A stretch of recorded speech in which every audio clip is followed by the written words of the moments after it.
His backyard turned into a smoldering mess, all because of someone else's recklessness. The neighbor, with a smug grin, insisted everything was under control. Even as flames crept dangerously close to the fence, the HOA sided with him, claiming it was all within regulations. But what they didn't know was that Jacob doesn't back down that easily.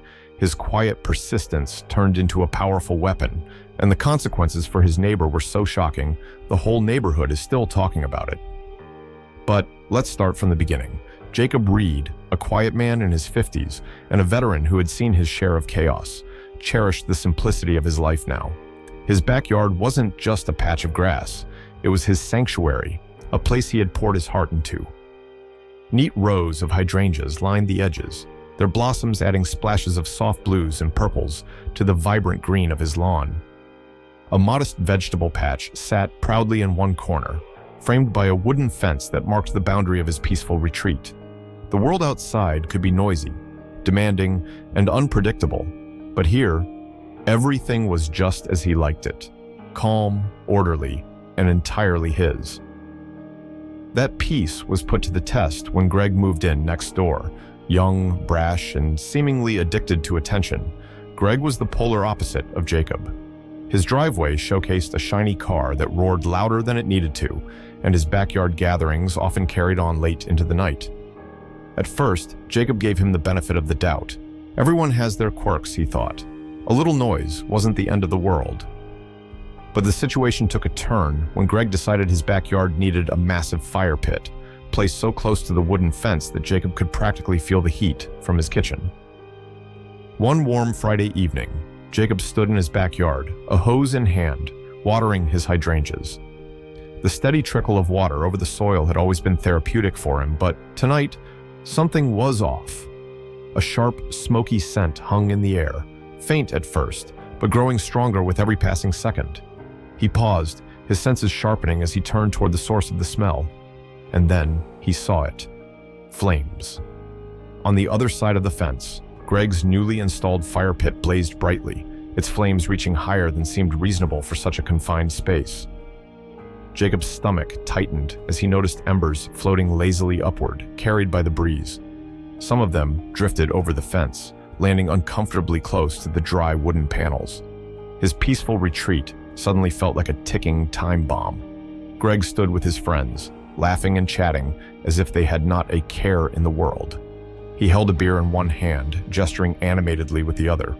The fire cast shadows across his face, giving his confident smirk an almost mocking quality. Jacob locked eyes with him, his concern etched clearly in his expression.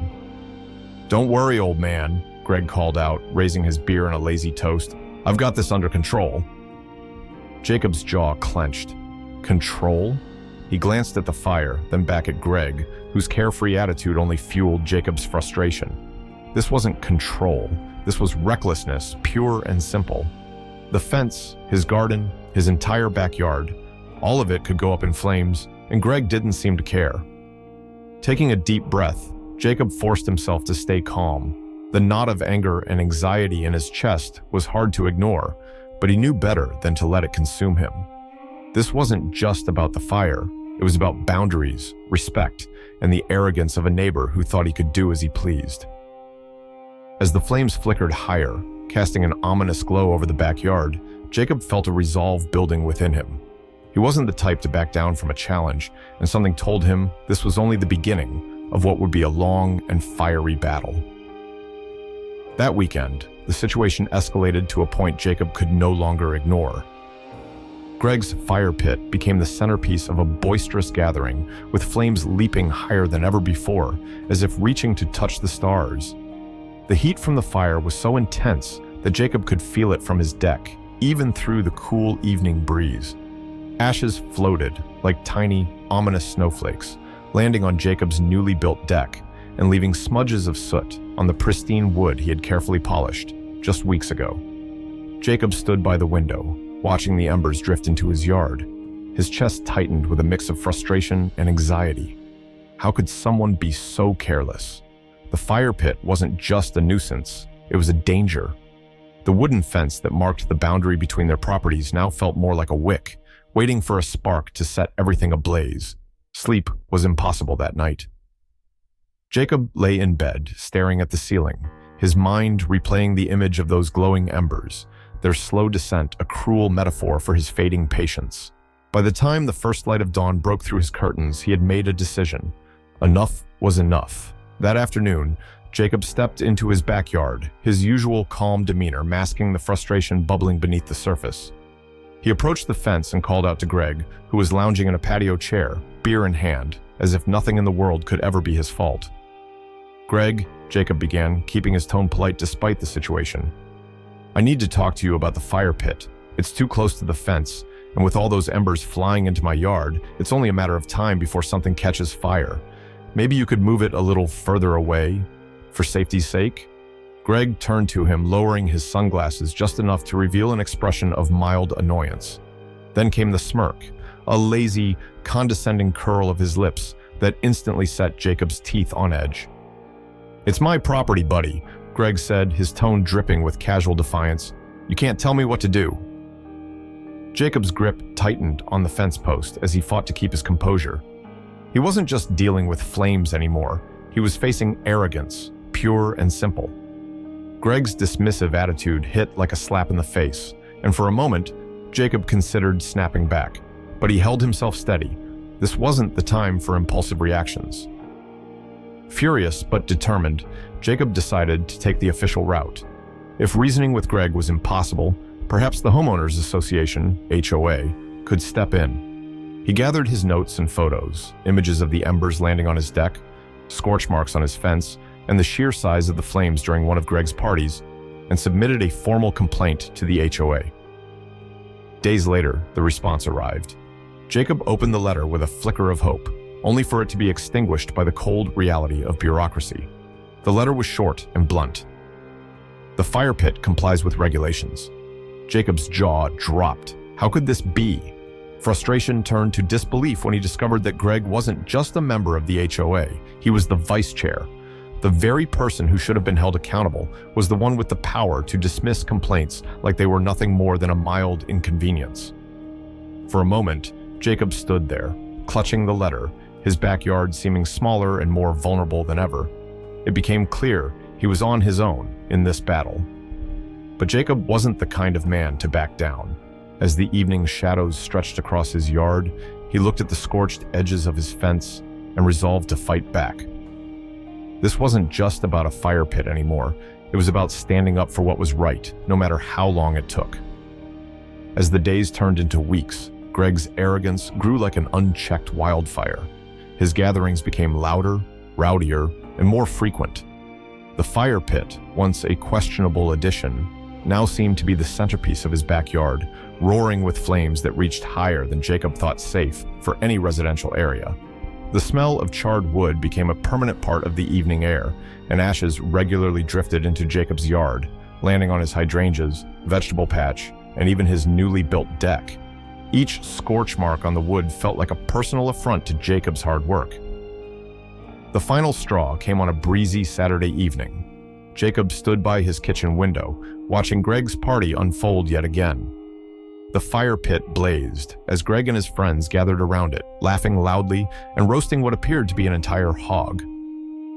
Music blasted, drowning out the quiet hum of the neighborhood, and voices carried over the fence like an unwelcome storm. Then, as if mocking Jacob's patience, one of Greg's visibly intoxicated friends casually tossed an empty beer can over the fence. The metallic clink as it hit Jacob's deck echoed in his ears, sharper than the loudest of Greg's laughter. Jacob stared at the can, his jaw tightening. It wasn't just the noise or the fire anymore, it was blatant disrespect. His yard, his sanctuary, had become collateral damage in Greg's endless pursuit of entertainment. He picked up the can, his hands shaking with a mix of anger and disbelief, and set it on his porch. Jacob knew he had reached his breaking point. That evening, Jacob set up discreet security cameras around his property. If Greg wasn't going to listen to reason, then Jacob would let hard evidence speak for him. He began documenting everything: the ash storms that swept into his yard, the scorch marks on his fence, the damage to his deck, and the reckless behavior spilling over into his property. The more he recorded, the more the pattern of Greg's disregard became clear. Jacob kept meticulous notes, logging times, dates, and incidents, determined to create a record that couldn't be ignored. What surprised Jacob most, however, was what happened when he began speaking with his neighbors. At first, it was casual, the kind of small talk exchanged at mailboxes and along sidewalks. But as Jacob mentioned his frustrations with Greg, a surprising number of neighbors shared their own stories. Greg, it seemed, had a long history of bending, and sometimes outright breaking, community rules. There were complaints about his unpermitted removal of a large tree that had shaded several backyards, his illegal expansion of his driveway that encroached on shared space, and the constant noise from his parties. For the first time in weeks, Jacob felt a glimmer of hope. He wasn't alone in this fight. Others had seen the same recklessness, the same arrogance. Together, they began to piece together a picture of Greg's repeated violations. Jacob's careful documentation suddenly seemed like the cornerstone of a larger case, one that could finally hold Greg accountable. Still, as Jacob reviewed the footage from his cameras late that night, he couldn't shake the feeling that the battle ahead would be far from simple. Greg's confidence came from somewhere, his position in the HOA perhaps, or his belief that no one would dare challenge him. But Jacob wasn't about to back down. Not now, not when the stakes were this high. As he set the camera feed to record for the next day, Jacob felt a quiet resolve settle over him. This was no longer just about his backyard. It was about standing up for his home, his peace, and the neighbors who had endured Greg's chaos for far too long. Jacob was jolted awake by a frantic banging on his front door. The sound was sharp, urgent, and relentless, breaking through the stillness of the late Saturday night. For a brief moment, he sat up in bed, disoriented, heart pounding from the sudden intrusion. The banging continued, paired with a voice calling out, muffled but unmistakably panicked. "Jacob, open up! I need your help now!" Throwing on a robe, Jacob hurried to the door. When he swung it open, the sight before him stopped him in his tracks. Greg stood there, covered in soot, sweat dripping from his forehead and streaking down his face. His shirt was singed at the edges, and his eyes were wide with desperation. "Your hose, quick!" Greg stammered, gesturing wildly toward Jacob's yard. "The fire, it's out of control." Jacob's stomach sank as Greg's words registered. For weeks, he had warned Greg about the dangers of his oversized, poorly placed fire pit. And now, the very thing Greg had brushed off as under control was anything but. Without a word, Jacob grabbed the garden hose from its reel near the side of the house and handed it to Greg. But as he did, he couldn't resist muttering under his breath, "Didn't see that coming, huh?" Greg didn't respond. Whether he hadn't heard or simply chose to ignore the remark was unclear. He bolted back toward his yard, the hose dragging behind him, while Jacob followed at a measured pace. As they rounded the corner, the scene in Greg's backyard came into view, and Jacob's breath caught. Flames roared high into the night sky, casting an eerie orange glow over the neighborhood. Smoke billowed upward in thick plumes, illuminated by the flickering firelight. The once pristine lawn was now a chaotic mess of scorched earth, and the fire was rapidly closing in on the wooden fence that separated their properties. Jacob stood back, arms crossed, as Greg frantically tried to douse the flames, but it was clear that a single garden hose was no match for the blaze. Just as the flames began to lap dangerously close to Jacob's fence, the wail of sirens pierced the night air. Moments later, the fire department arrived, their trucks pulling up with precision and efficiency. The firefighters worked quickly, their hoses sending powerful streams of water onto the inferno. Within minutes, the flames were extinguished, leaving behind a smoldering, blackened landscape. Jacob watched in silence as Greg stood off to the side, hands on his head, staring at the ruins of his once lively backyard. By morning, Greg's backyard was the talk of the neighborhood. Word spread quickly about the fire pit disaster, and neighbors began to share their thoughts, some quietly amused, others visibly irritated by the sleepless night they'd endured. As Jacob sipped his morning coffee on the porch, he couldn't help but notice the sidelong glances and whispered conversations directed at Greg's house. But Jacob wasn't one to rely on public opinion alone. Armed with weeks of documentation, photos of the scorched fence panels, videos of ash storms, and receipts for his damaged deck repairs, he took the next step. This time, he filed a formal complaint with the Homeowners Association, but not before rallying the support of his neighbors. Many of them, already fed up with Greg's antics, were more than willing to back Jacob's claims.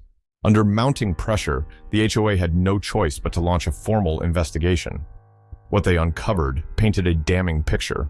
Not only had Greg bypassed essential safety regulations when installing the fire pit, but he had also ignored earlier warnings from the HOA itself. His carelessness had put the entire neighborhood at risk, and the consequences were inevitable. Greg was slapped with hefty fines, not only for the damages caused by the fire, but also for the numerous violations uncovered during the investigation. To Jacob's quiet satisfaction, the HOA ordered Greg to dismantle the fire pit entirely. For Jacob, the resolution wasn't just a personal victory, it was a reaffirmation of his belief in accountability and the power of standing up for what's right. As he stepped back into his yard that evening, the air free of smoke for the first time in weeks, he allowed himself a rare smile. The battle had been hard fought, but the peace that followed made it all worthwhile. Greg's reputation was in tatters. The incident with the fire had been the final straw, and the consequences came swift and hard. The Homeowners Association, under mounting pressure from Jacob and the coalition of fed-up neighbors, had no choice but to act decisively. Greg was stripped of his position as HOA vice chair, a role he had so often wielded as a shield for his reckless behavior. The once confident host of backyard parties now found himself isolated, his neighbors keeping their distance, and his backyard a blackened reminder of his own arrogance. Meanwhile, Jacob's demeanor remained steady, his principles unshaken even in victory. He carried himself with quiet dignity, not gloating or rubbing salt in Greg's wounds. So, when Greg finally worked up the courage to approach him, face lowered, voice subdued, and hands fidgeting nervously, Jacob listened. "Jacob," Greg began, his tone uncharacteristically meek, I wanted to say, I'm sorry for everything." He glanced toward the charred remains of his fire pit, his once pristine lawn now a patchwork of ash and dirt. "I didn't think, well, I should have thought, about the risks, about everyone else. It won't happen again." For a moment, Jacob studied Greg, weighing his sincerity. Then, with the calm confidence of someone who had long since let go of anger, he replied, "Actions have consequences, Greg. That's something we all learn eventually." His words weren't harsh or cutting, just a simple truth that hung in the air between them. Greg nodded, a faint glimmer of understanding crossing his face, before he turned and walked away. With the drama behind him, Jacob turned his focus back to his sanctuary. His backyard, though scarred by the ordeal, was still his haven.